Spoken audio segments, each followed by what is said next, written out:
Y la verdad que para nosotros siempre es un privilegio muy grande el compartir la palabra de Dios. Hoy continuamos con el tema La cruz de Cristo, nuestra justificación, y vamos a ver algún concepto interesante en esta noche que amerita también o llama la atención de nuestro estudio.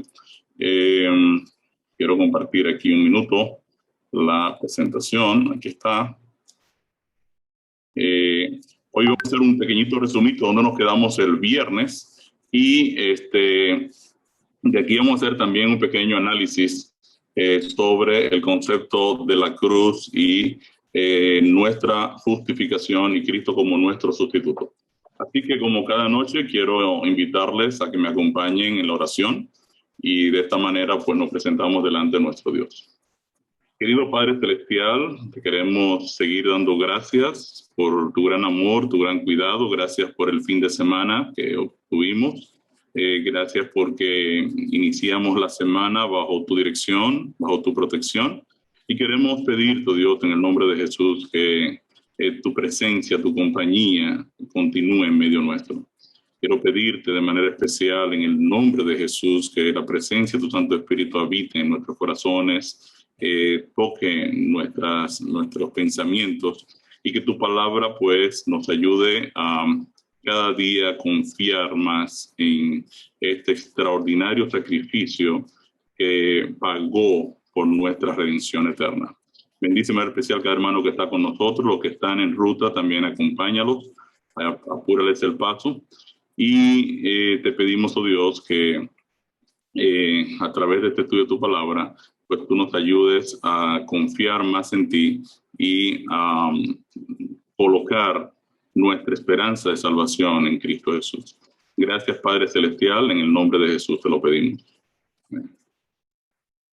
En la semana pasada vimos algunos conceptos sobre la cruz como nuestra justificación. Vimos en Gálatas 2:19 cómo el apóstol Pablo se presenta muerto para la ley debido a que Cristo obviamente pagó con su vida este gran sacrificio. Y Gálatas 2:20, que es el texto que sigue, el apóstol Pablo pues hace una declaración que para mí es uno de los textos más importantes de todo el Evangelio. En este texto el apóstol Pablo dice que él ha sido crucificado con Cristo y que ahora ya él no es el que vive, sino que es Cristo quien vive a través del apóstol Pablo. Este concepto, ya no vivo yo, sino que vive Cristo, debe ser la meta de todo cristiano. Entender el hecho de que en realidad el objetivo del Evangelio es que nuestra naturaleza egoísta, esa naturaleza de Ricardo que siempre quiere, como decimos nosotros aquí en un buen dominicano, jalar para su lado, pues quede al margen y se pueda manifestar el amor ágape de Cristo, que es un amor incondicional que funciona hacia afuera, no hacia dentro. Entonces, este concepto de crucificado con Cristo se convirtió, digamos, en el eje central de la predicación del apóstol Pablo. O sea, ya no vivo yo, no debo estar ya viviendo yo, Cristo debe estar dirigiendo mi vida. Y qué lindo fuera tener los 2.000 millones de cristianos que hoy en día se presentan como cristianos en el mundo, que no viviera ninguno de ellos, sino que solo Cristo estuviera en la vida de cada uno de nosotros. Yo pienso que el mundo entero quedaría transformado y trastornado con los testimonios de todos esos millones de personas que estarían reflejando el carácter de Cristo. Y pienso que esta es la parte más difícil del cristianismo. Nosotros analizamos en la cruz nuestra justificación, que la primera respuesta del Evangelio al problema del pecado es la cruz de Cristo. Es en la cruz donde Cristo nos justifica, es en la cruz donde Cristo no se convierte en nuestro sustituto y es en la cruz donde Cristo carga con nuestros pecados y en Él morimos. En Él satisfacemos la demanda que la ley del pecado exige sobre cada ser humano pecador. Por eso el apóstol Pablo en Romanos 7:4 dice que Él para la ley ya está muerto. ¿Para cuál ley? Para la ley del pecado. Él dice, cada uno de ustedes ha muerto a la ley del pecado mediante el cuerpo de Cristo. La ley del pecado demanda la muerte de cada uno de nosotros y en Cristo, pues todos hemos muerto. También vimos en Colosenses 3:3 que la Biblia enseña que cuando yo acepto a Jesucristo como mi Salvador personal, entonces ahora mi vida queda escondida con Cristo en Dios.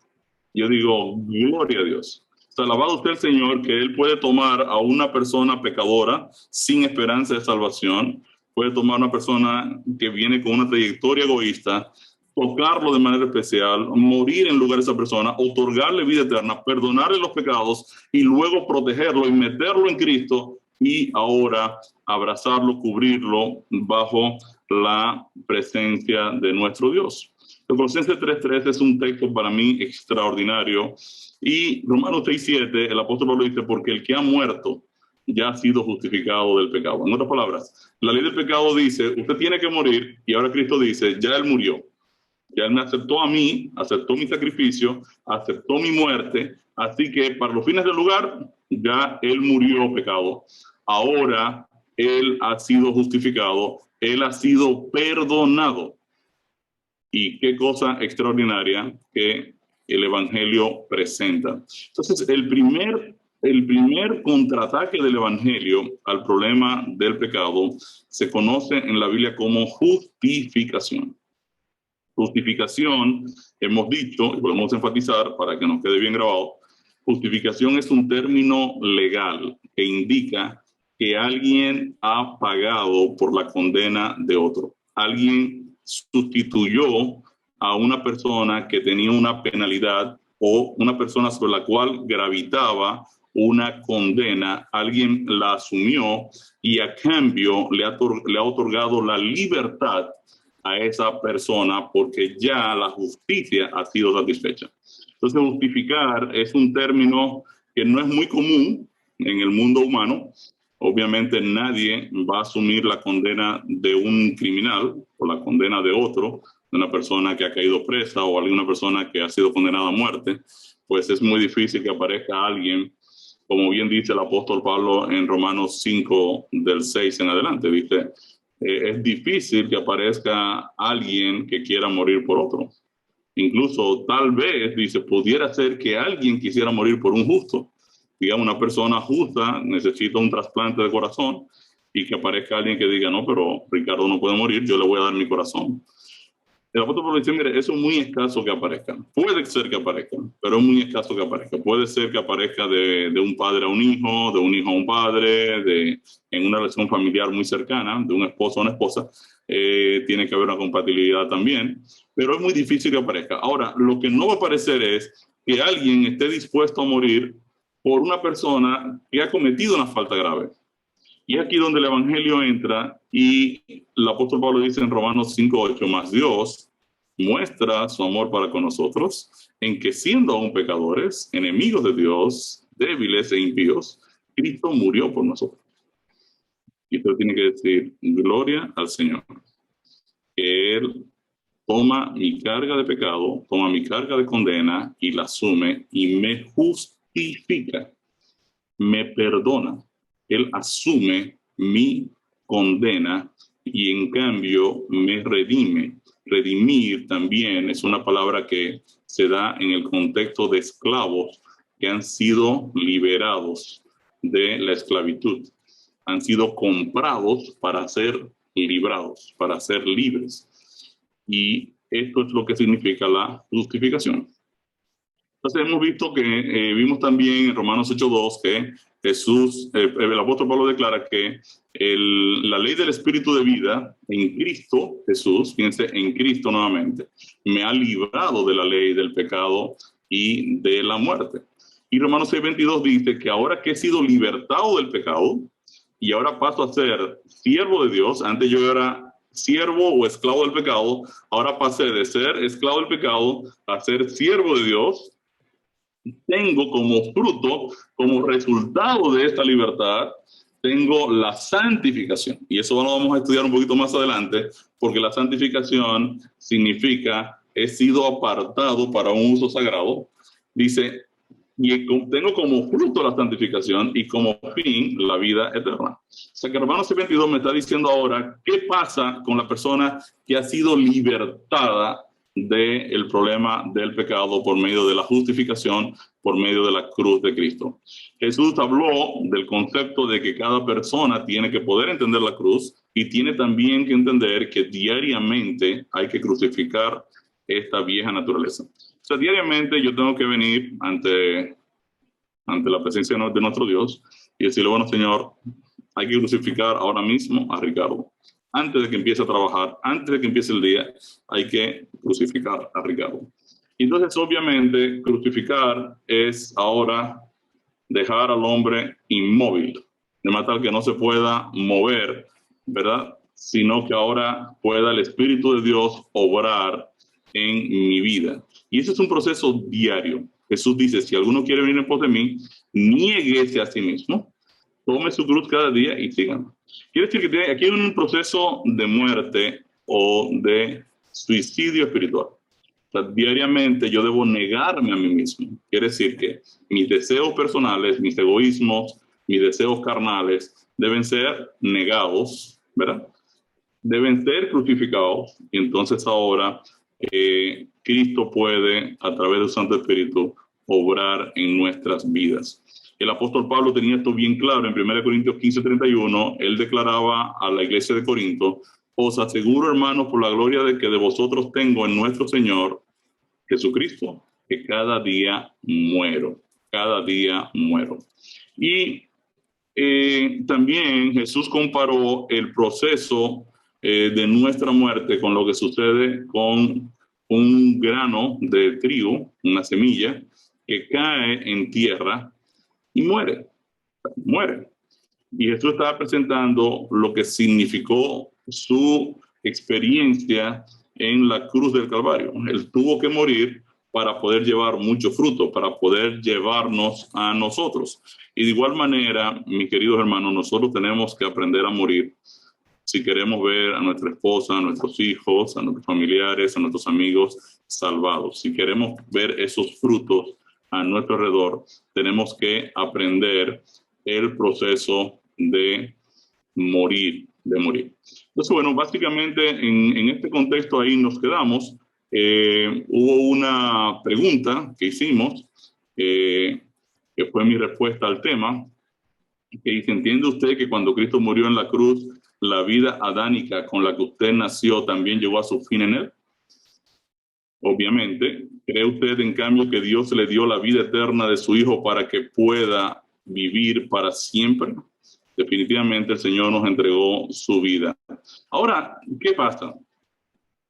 En todo este estudio, lo que hemos comprobado es que Cristo en la cruz murió en nuestro lugar. Él se convirtió en nuestro sustituto, nos justificó y asumió nuestra culpa y condena a muerte y la cargó en la cruz del Calvario. Este principio, que se llama el principio de sustitución, establece que Cristo justifica al pecador y sustituye la muerte eterna del pecador o la maldición de la ley del pecado o el quedar eternamente separado de Dios por su vida eterna entregada en la cruz en favor de la humanidad perdida. En otras palabras, la humanidad está condenada a muerte eterna.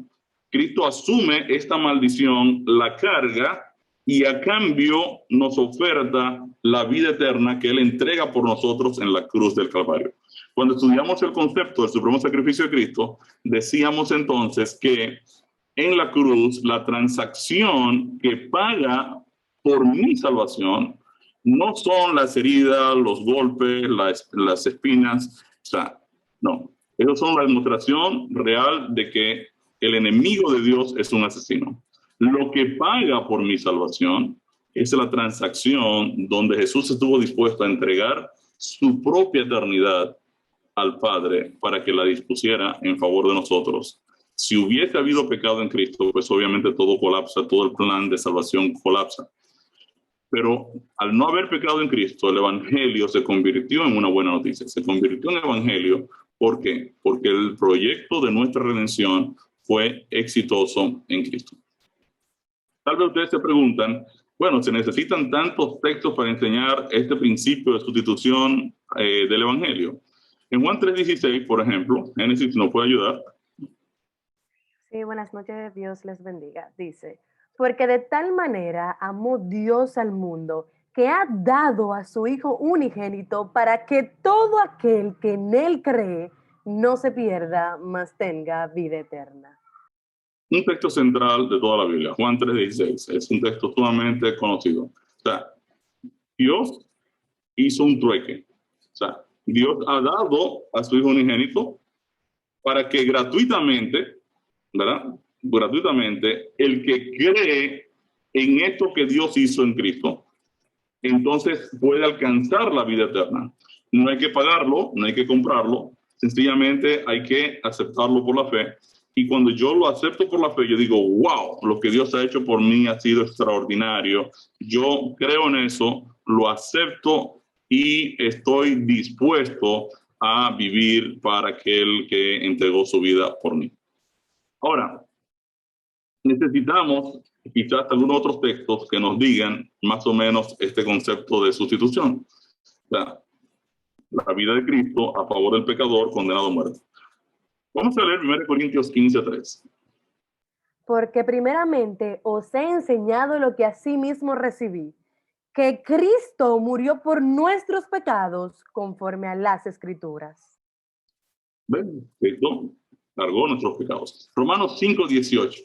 Así que, como por la transgresión de uno vino la condenación a todos los hombres, de la misma manera, por la justicia de uno, vino a todos los hombres la justificación de vida. Gloria a Dios. Fíjense que aquí está el intercambio. Así como la transgresión de Adán nos condenó a todos nosotros y nos trajo a la muerte y el pecado, de la misma manera, pero a la inversa, la justicia de Cristo, su obra perfecta, su vida recta y su muerte en la cruz del Calvario, trajo a todos los seres humanos la justificación de vida o el perdón. Ahora, aquí sin embargo se presentó un pequeño problema. En realidad no es tan pequeño, en realidad es bastante grande. Y es que los teólogos romanos de la iglesia romana, la iglesia que lideró toda la Edad Media, nunca quisieron aceptar este concepto de sustitución y acusaron a los protestantes de aplicar gracia barata al asignarle a Dios una ilegalidad. Usted dirá, ¿qué significa esto? Ustedes recuerdan bien que a través de toda la Edad Media, la iglesia romana, que era la iglesia, obviamente, la iglesia popular y la única iglesia que existía en ese tiempo, presentó un concepto de salvación basado en las obras, en la caridad, en hacer, si usted hace obra de caridad, si usted viene a la iglesia, si usted participa de la misa, si usted participa de los sacramentos, pues obviamente usted alcanza la salvación. Este concepto viene a ser, digamos, bien golpeado con la Reforma Protestante cuando uno de los miembros de esta iglesia, Martín Lutero, junto con otra cantidad de reformadores, presentaron el concepto de que la salvación yo no la puedo comprar, sino que es un regalo porque la justicia de Cristo me provee el perdón. Entonces, los teólogos romanos dijeron, es que esto no es posible. Y la tesis de los teólogos romanos era sencilla. Ellos planteaban que un justo no puede morir en lugar de un impío. Y decían, un momento, es que Cristo, que es justo, no puede morir por los injustos porque eso no sería justo. En otras palabras, nosotros cuando empezamos el programa decíamos que no era justo que yo tuviera que morir por el pecado de Adán, porque obviamente cada quien debe morir por su pecado. O sea, lo justo era que si Adán pecó, pues él muere, pero yo no puedo heredar el problema del pecado y de la muerte, y es por eso que Dios va a asumir mi problema de pecado y de muerte. Pero ahora aquí se torna al revés. Los teólogos dicen, un momento, ustedes están diciendo entonces que Cristo, que es justo, ahora va a morir por los injustos. No, pero eso no es justo. O sea, eso es ilegal. Ahora, ellos utilizaron muchos textos en la Biblia para decir eso. Por ejemplo, vamos a leer Génesis 18:25. Lejos de ti el hacer tal, que hagas morir al justo con el impío y que sea el justo tratado como el impío. Nunca tal hagas. El juez de toda la tierra no ha de hacer lo que es justo.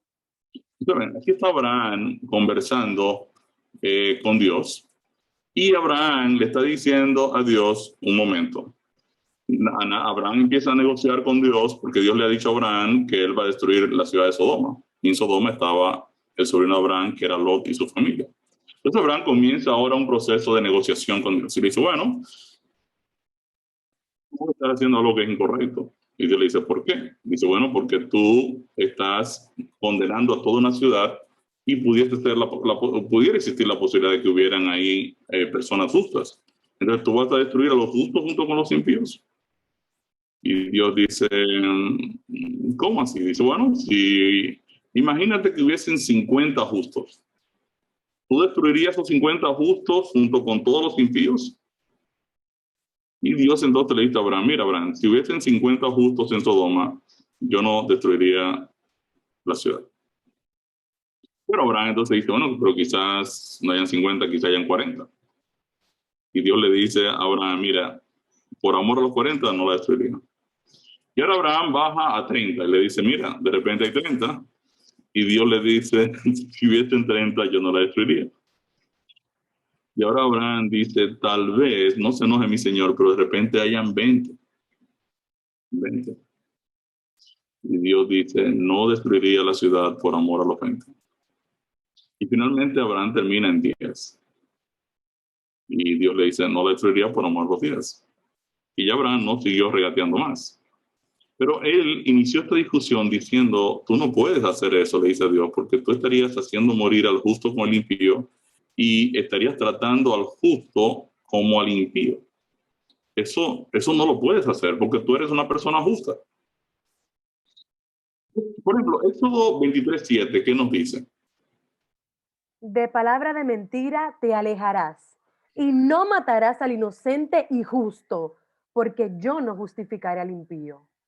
Interesante. O sea, aquí vemos entonces que aquí volvemos de nuevo. O sea, yo no voy a justificar al impío y no debo condenar al justo. Miren que dice Proverbios 17:15. El que justifica al impío y el que condena al justo, ambos son igualmente abominación a Jehová. Correcto. También, según la Crónicas 3:23, la Biblia dice que tú oirás desde los cielos, dice el escritor, a Dios, y actuarás y juzgarás a tus siervos, dando la paga al impío, haciendo recaer su proceder sobre su cabeza y justificando al justo al darle conforme a su justicia. Entonces, es por ello que la tesis de los teólogos romanos requiere que el pecador muestre obras de justicia para ser salvado. En otras palabras, Cristo no puede ser el sustituto porque Él es el justo y el justo no puede cargar con la condenación del impío porque no es justo. Entonces, lo que debe funcionar es lo que estamos nosotros planteando, que es que la salvación debe ganarse mediante a méritos y mediante a obras, porque no es legalmente posible establecer que el justo pague por el impío. Entonces, obviamente, usted se baja ahora a tratar de hacer obras buenas y entonces al portarse bien y mostrar ser bueno, Dios lo va a tratar como justo y le aplicará luego entonces la justicia de Cristo. Ahora, este es un tipo de evangelio que ya vimos, que es lo que llamábamos el evangelio caritas. Ustedes recuerdan, cuando estudiamos el concepto del amor incondicional de Dios, vimos 3 tipos de esquemas. La salvación solo por obras, o sea, yo me gano mi salvación debido a mi esfuerzo personal.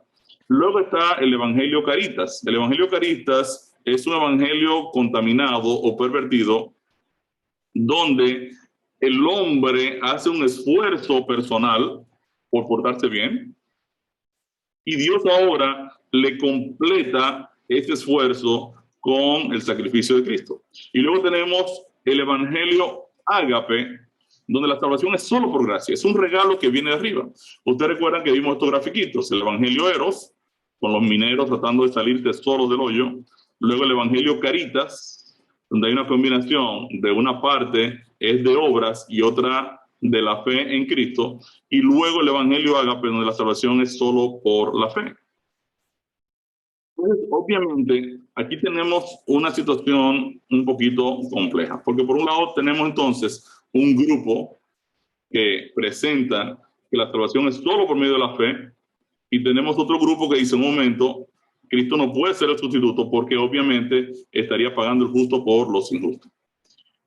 Ahora, el problema con el Evangelio Caritas, ¿verdad? Donde aquí hay una combinación de mis obras personales, las obras de Ricardo, versus la fe en Cristo. Y es que una persona incrédula, de acuerdo a la palabra de Dios, no puede producir obras que a Dios le agraden. Y la razón es simple, o sea, yo no le puedo pedir a una persona que está perdido que salga a la luz para entonces yo salvarlo, porque él está perdido. O sea, si una persona está perdida, ya el título es usted está perdido, es porque sencillamente él no puede encontrar la salida. Si él pudiese encontrar la salida, no está perdido. Ahora, si está perdido, no hay forma de que él pueda encontrar la salida. Tampoco yo le puedo pedir a uno que ha naufragado que llegue a tierra para entonces proveerle la ayuda, que él está perdido. De igual manera, yo no le puedo pedir a un muerto que actúe correctamente si antes el muerto no resucita. Por ejemplo, Efesios 2, 4 al 5 señala que en esta condición se encuentra la persona incrédula sin Cristo, sin la posibilidad alguna de hacer alguna obra que a Dios le agrade, porque sencillamente él está muerto en pecados y delitos. Vamos a leer el texto. Pero Dios, que es rico en misericordia, por su gran amor con que nos amó, aun estando nosotros muertos en pecados, nos dio vida juntamente con Cristo. Por gracia sois salvos. Interesante. O sea, si una persona está muerta en pecados y delitos, yo no le puedo pedir que haga obras buenas, porque ya de por sí él no puede hacerlo. Él está incapacitado. Yo tendría que resucitarlo, o Dios tendría que resucitarlo para que entonces ahora él se active a poder actuar. Ahora bien, ¿cómo pudo entonces Cristo, el justo que no cometió pecado, morir legalmente por los pecados de toda la humanidad culpable? ¿Cómo Dios en realidad resolvió el problema de la ilegalidad de la justificación del impío? Y aquí viene entonces una pregunta que es muy importante. Cuando Jesús nació, ¿nació como Adán antes de la caída o como Adán después de la caída? O sea, ¿con cuál naturaleza nace Cristo? Porque obviamente, si Cristo nace totalmente inmaculado, el justo, ¿verdad? O sea, si Cristo nace inmaculado en el sentido de que no tiene un estado similar al estado de Adán, una naturaleza similar a la naturaleza de Adán, una naturaleza, ¿verdad?, que está debilitada por el problema del pecado y demás, y nace como Adán cuando fue sacado de la mano de Dios, no nació exactamente como nosotros, porque nosotros nacemos heredando la condición de naturaleza que estaba en Adán. La pregunta aquí es, ¿cómo nace Cristo? Porque esto fue un problema muy serio a principios de la iglesia cristiana, poder definir si Cristo nació como Adán antes de la caída o como Adán después de la caída. ¿Nació como nosotros nacemos o nació como fue creado Adán, totalmente eximido de toda la naturaleza humana? Entonces, aquí es la pregunta importante. ¿Con cuál naturaleza vino Cristo? No sé si alguno de ustedes quisiera comentar, porque esta es una pregunta que obviamente ha sido, pues, discutida por muchos años en los círculos cristianos. Si alguien quisiera compartir algún punto de vista con relación a esto, podría ser interesante escucharlo. Puede levantar su manito o puede contestar por el chat. No sé si tenemos alguna pregunta por acá. Maura. ¿Sí? Vamos a poner a Maura a Huawei y a Daira Medina y Socorro. Tenemos aquí 4 participaciones. Perfecto. Maura, ¿usted puede hablar?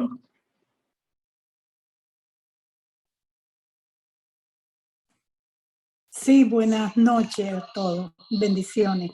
Yo, de acuerdo a mi entendimiento, si Cristo nació como nacemos nosotros, de una mujer, ¿verdad? Y entonces entendemos que Cristo nació, su naturaleza es como nosotros. Después de la caída de Adán fue cuando Adán ya entonces era humano, era un ser con tendencia al pecado. Yo encuentro que es una pregunta muy interesante para mi entender, es que la naturaleza de Cristo es como la de nosotros cuando nació. Ok. ¿Y Daira Medina? ¿Puede abrir su micrófono, Daira? Sí, gracias. Buenas noches, bendiciones. Buenas Opino, noches. gracias. Opino igual que la hermana Maura, en el sentido de que entiendo que la naturaleza de Cristo fue una naturaleza como la nuestra, ya adámica, porque con Cristo nosotros podemos tener la certeza de que el pecado puede ser vencido. Y si Cristo venció el pecado en la cruz, es porque también es el reflejo de que hay una naturaleza pecaminosa que puede ser vencida. Y Él puede ser nuestro ejemplo y nuestro estímulo en ese sentido. Y si Él vino acá y se hizo hombre, pues fue con todo lo que el hombre tiene. Y entonces lo que nosotros tenemos desde que nacemos es el pecado. Es mi opinión, hermano, usted nos corregirá. No, excelente, muy bien, buenísimo que haya participado. Tengo aquí Huawei Smart 2 2019. Nunca he escuchado a una persona con este nombre, pero... Buenas noches, ingeniero.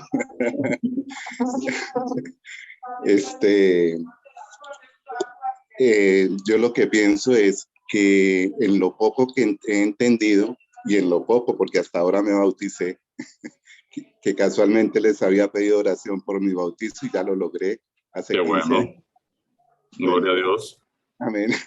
Ingeniero, yo lo que entiendo es desde el concilio divino que hubo entre Dios y Jesucristo, de ahí se extiende ese lazo hasta el nacimiento que viene a través de María, ¿no?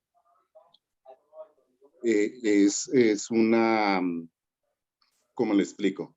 O sea, una cosa divina, porque si no hubiese sido así, no hubiera habido esa divinidad, no creo que hubiéramos sido salvos, ¿no? Porque no había la parte divina o sin pecado, ¿no? Creo yo, a mi entender, o me corrijo. Okay. No, muy bien, excelente. Deme el nombre suyo, hermano, que ahorita Alfonso no lo Vanegas. Alfonso. Ok, muy bien, excelente, hermano Alfonso, gracias por la participación. Tengo aquí a Socorro. Sí, buenas noches. Bueno, Buenas. yo entiendo que Cristo, si hubiera nacido solamente divino, sin tendencia al pecado, hubiera sido injusto para nosotros.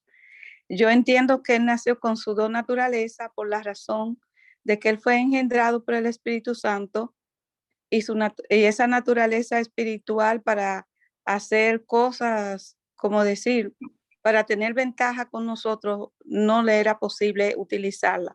Pero al nacer de María, una persona que había nacido ya en esclavitud del pecado, él también vino con esa naturaleza.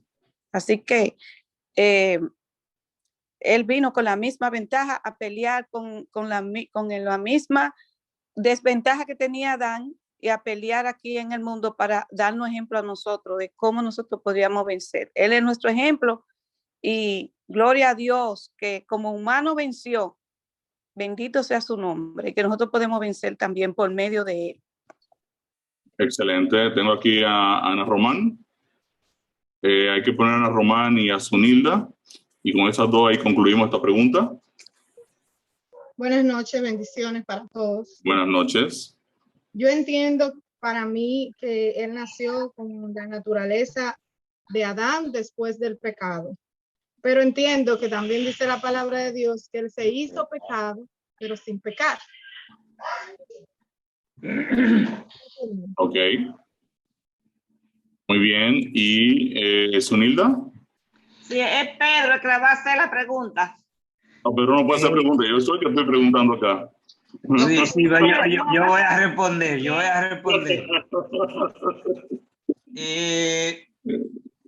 Adán fue una creación divina. Estuvo en los planes del Señor. Y Adán estuvo perfecto en todo hasta que desobedecieron.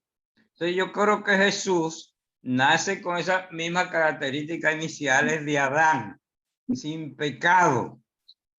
Es el Hijo de Dios que nace a través de un vientre humano, María, que fue escogida también y visitada por el ángel Gabriel. Tú has sido escogido y vas a tener un hijo. O sea que yo creo que en principio los dos tienen el mismo tipo de nacimiento, puro, sin pecado, y después fueron que vinieron las consecuencias. Muy bien, yo tengo en el chat al hermano Raidel, dice, nació con la naturaleza de Adán después de la caída. Rafael Alonso dice, si nació con la naturaleza de Adán, no fueron excusa de que Jesús tuvo ventaja sobre nosotros frente al pecado. Sandra dice que divina humana. Miledis, él vino 100% Dios, 100%, se faltó ahí, parece humano. Y Rosita Shen vino con una naturaleza única. Excelente, muy buenas participaciones. Me gusta cuando ustedes participan, así que estoy muy contento por eso. Así que los quiero animar a no quedarse sin participar. Sí, gran parte de las discusiones eran bajo el concepto de que si Jesús vino como Adán antes de pecar, podía obedecer la ley de Dios ya que no tenía una naturaleza pecaminosa, nos aventajaba en ese sentido. Si vino como Adán luego de pecar, entonces era un pecador. Ahora, la verdad es que Jesús no vino ni como Adán antes de pecar ni después de pecar. Porque Jesús vino con su propia naturaleza, tal y como algunos de ustedes también han comentado. O sea, Cristo era Dios y era hombre con un cuerpo semejante al nuestro. En otra palabra, él se cansaba, padecía hambre, padecía sed, padecía dolor. O sea, Cristo asume las debilidades del cuerpo humano que ha sido, ¿verdad?, golpeado por el problema del pecado, pero Cristo no tiene una naturaleza pecaminosa en el sentido de que él no es pecador. No es un pecador porque ha cometido un pecado. Él está asumiendo una condición humana que ha sido afectada por el problema del pecado, pero sin pecado. Eso es lo que la Biblia enseña. O sea, en Cristo se conjugan las dos naturalezas. En el caso de Adán, por ejemplo, Adán no era Dios ni antes de pecar ni después de pecar. Fíjense que el concepto único nosotros lo vemos en Juan 3:16. El texto dice, porque de tal manera amó Dios al mundo que ha dado a su Hijo unigénito. Esa palabra unigénito es único, monogenés, de una sola especie. Es la único en su especie. O sea, Cristo es único en su especie. O sea, único en su clase. Y definitivamente Él asume nuestra naturaleza, pero sin pecado. O sea, Él asume nuestra condición humana debilitada por el problema del pecado, pero sin tener pecado. En otras palabras, Adán aventajaba a Cristo en el sentido de que Adán no tenía una tendencia no tenía, ¿verdad?, un cuerpo debilitado, un cuerpo que le daba hambre, un cuerpo que su cerebro pues estaba débil para tomar decisiones en un momento determinado. Jesús asume esa condición. Bien, ahora, en Cristo también dice el texto bíblico que habitaba la plenitud de Dios. Quiere decir que de acuerdo a la palabra de Dios, en Cristo se dan las dos condiciones.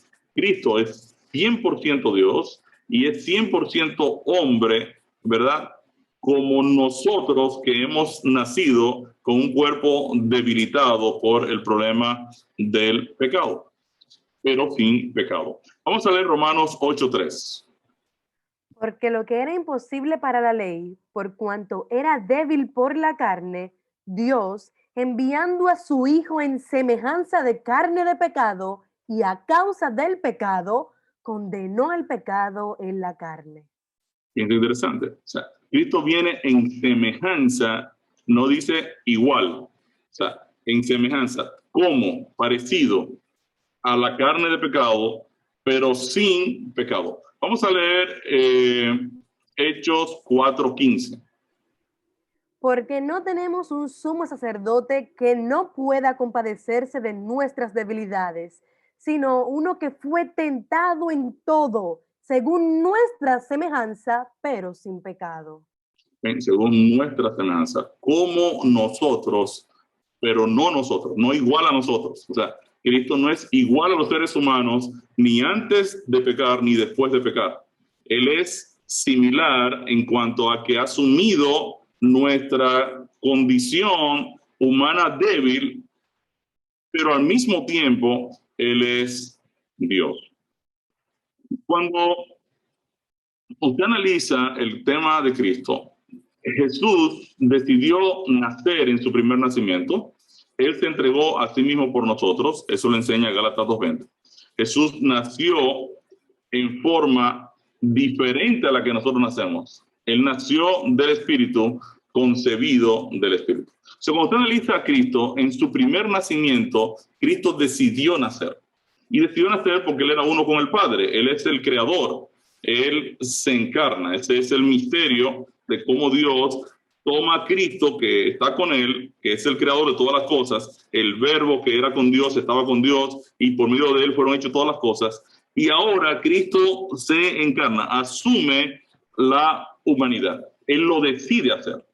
Al mismo tiempo, el Espíritu de Dios interviene en colocar a Cristo, ¿verdad?, en un cuerpo humano. Hay un texto de la Biblia que dice, pues tú me preparaste cuerpo. Jesús está hablando con Dios diciéndole, me preparaste cuerpo. Nosotros, por ejemplo, no tuvimos ninguna participación en las decisiones conducentes a nuestro primer nacimiento. O sea, nosotros no elegimos nacer en nuestro primer nacimiento. No lo elegimos, sencillamente nacemos y llegamos aquí a la vida. Yo nunca me preguntaron, mi padre y mi madre, ¿usted quiere nacer? Ah, me gustaría nacer. Ah, qué bueno, pues mire, nosotros vamos aquí a tener un poco de sesiones románticas y usted va a nacer después de eso. No, yo no elegí. Eso lo decidieron por mí, correcto. Ahora, en mi segundo nacimiento, yo sí puedo elegir nacer.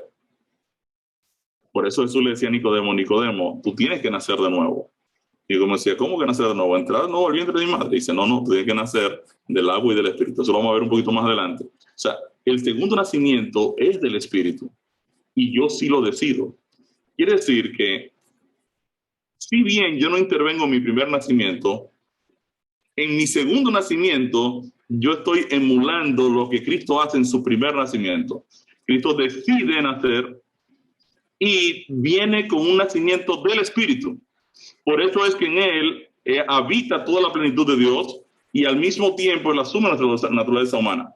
Ahora nosotros, en el segundo nacimiento, podemos decidir nacer del Espíritu y dice la Biblia que nacemos concebidos del Espíritu de Dios.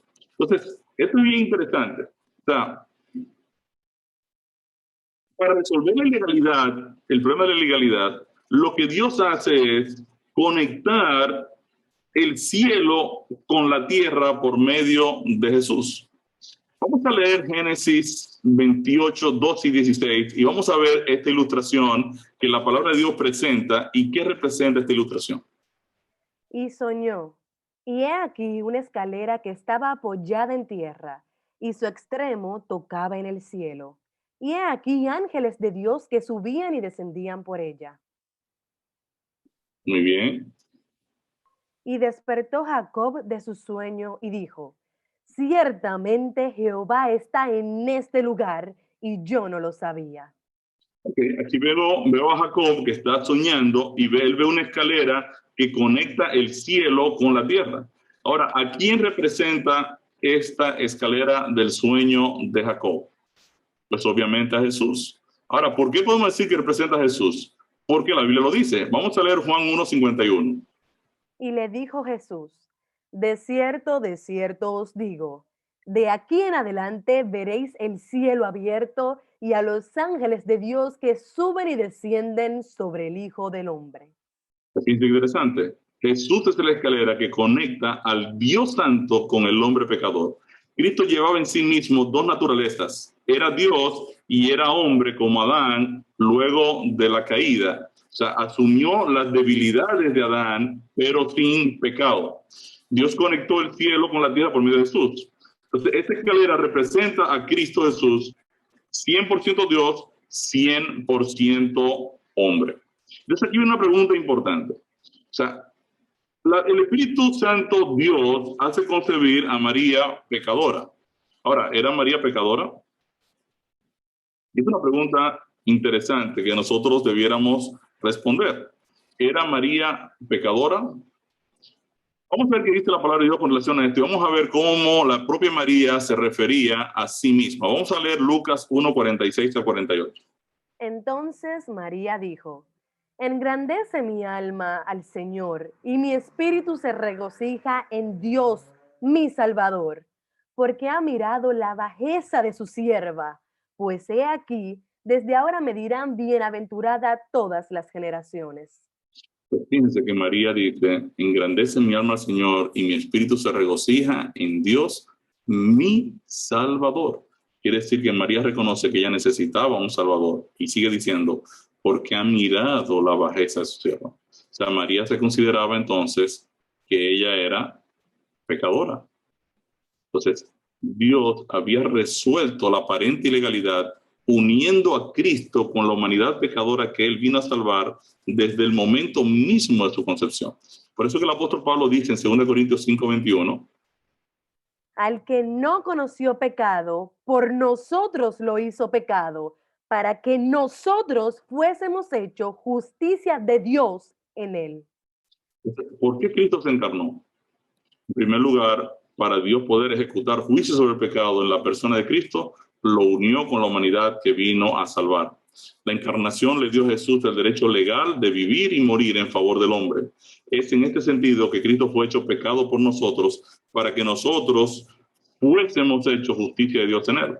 Y esto constituye la verdad en Cristo que hemos estudiado en la lección 3. Ahora, en segundo lugar, para poder ser pagado el pecado se requiere derramamiento de sangre, derramamiento de vida. Sin derramamiento de sangre no se hace remisión. Es lo que dice el texto de Hebreos 9:22. Y casi todo es purificado, según la ley, con sangre. Y sin derramamiento de sangre no se hace remisión. Sin derramamiento de sangre, sin derramamiento de vida. Fíjense que dice Juan 4:24. Dios es espíritu, y los que le adoran en espíritu y en verdad es necesario que adoren. Fíjense, para Dios poder ahora ejecutar el pecado, tenía que hacerlo en la carne, bajo derramamiento de vida, y es la razón por la cual Cristo se encarna. Al pasar de un cuerpo espiritual a un cuerpo físico, Cristo podía derramar su vida en favor de los pecadores necesitados de redención. Es por ello que si yo comienzo a enseñar que el envase donde nace Cristo, pues obviamente es inmaculado, con el objetivo de garantizar que Cristo en realidad es totalmente diferente a nosotros y viene como Adán antes de la caída, yo comienzo entonces a presentar una estructura de salvación distinta, porque sería una ilegalidad que el inmaculado y justo, sin tener ningún tipo de relación con nosotros, sea nuestro sustituto. Y es por ello que la Iglesia romana establece lo que se llamó más adelante la Ineffabilis Deus. Es una bula. ¿Y qué establece esta bula? Vamos a leerla.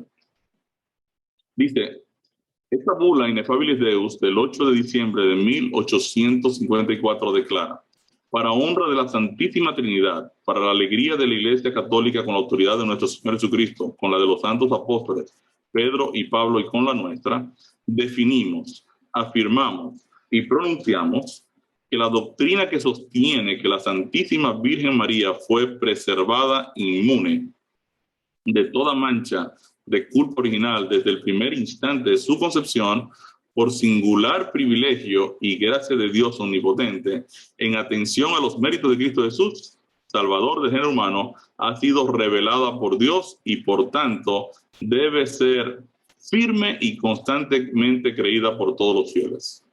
Por lo cual, si alguno tuviera la temeridad, lo cual Dios no permita, de dudar en su corazón lo que por nos ha sido definido, sepa y entienda que su propio juicio lo condena, que su fe ha naufragado y que ha caído de la unidad de la iglesia, y que si además osaren manifestar de palabra o por escrito o de otra cualquiera manera externa lo que sintieren en su corazón, por lo mismo quedan sujetos a las penas establecidas por el derecho. ¿Qué está diciendo la bula Inefabiliteus? Que obviamente María no es pecadora, está inmune de toda mancha original, y esto, de acuerdo a la posición de los teólogos romanos, obviamente Cristo nace en la condición de Adán antes de la caída.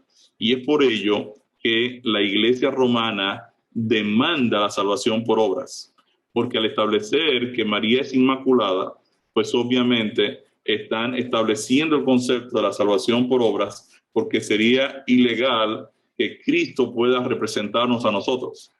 Y por eso que es tan importante el concepto de que María es inmaculada dentro de la estructura de la iglesia. Usted encuentra esto en el Catecismo, el párrafo 966, que dice: finalmente, la Virgen Inmaculada, preservada libre de toda mancha de pecado original, terminado el curso de su vida en la tierra, fue llevada a la gloria del cielo y elevada al trono por el Señor como reina del universo. O sea, al desconectar a Cristo de la humanidad que él vino a salvar, esta bula provee el errado fundamento de que somos justificados por obras. En cambio, la Biblia presenta que la salvación es un regalo. Si usted lee Wikipedia sobre la Inmaculada Concepción, dice: la doctrina de la Inmaculada Concepción no es aceptada por los miembros de las iglesias protestantes. Los protestantes rechazan la doctrina ya que no consideran que el desarrollo dogmático de la teología sea un referente de autoridad, y que la mariología en general, incluida la doctrina de la Inmaculada Concepción, no se enseña en la Biblia. Los protestantes argumentan que si Jesús necesitó de un vientre sin pecado para nacer sin pecado, también Dios tuvo que haber intervenido en la concepción de la Madre de María, en su abuela, y así sucesivamente a lo largo del tiempo. La respuesta del catolicismo es que solo María tenía que mantenerse libre de pecado, pues ella iba a concebir directamente a Cristo, mientras que sus ancestros no. Es decir, que Cristo sí necesitó de un vientre sin pecado, pero María no. ¿Por qué explicamos esto? Porque en esencia, la problemática de si somos salvados por las obras o por la fe, que es la gran discusión que a través de la historia ha afectado al cristianismo, parte del hecho de cuál es la condición de Cristo al nacer. Por esta razón, la Iglesia romana mantiene una posición férrea sobre el hecho de que María es inmaculada. Porque de María no ser inmaculada, entonces Cristo nace como nosotros, puede ser nuestro sustituto. Si María es inmaculada, entonces se queda toda la estructura de la salvación por las obras, que es lo que se está enseñando por siglos en esta iglesia popular. Entonces, en esencia, este es un tema bien interesante y los animamos también a ustedes a que puedan investigar sobre la naturaleza de Cristo. Hay un libro muy bueno de Roy Adams que se titula así, La naturaleza de Cristo, que ustedes también pueden consultar. En resumen, ¿qué hemos aprendido hoy? Hoy aprendimos que Cristo murió en nuestro lugar, Él es nuestro sustituto. También aprendimos que por medio de su muerte, Él pagó la condena o penalidad que pesaba sobre cada ser humano pecador. En otras palabras, nos justificó. Aprendimos que la justificación es la primera respuesta del Evangelio al problema del pecado. Cristo nos redimió de la penalidad que pesaba sobre cada uno de nosotros. Y la justificación es el primer contraataque del Evangelio al hecho de que el pecado nos culpa y nos condena a muerte.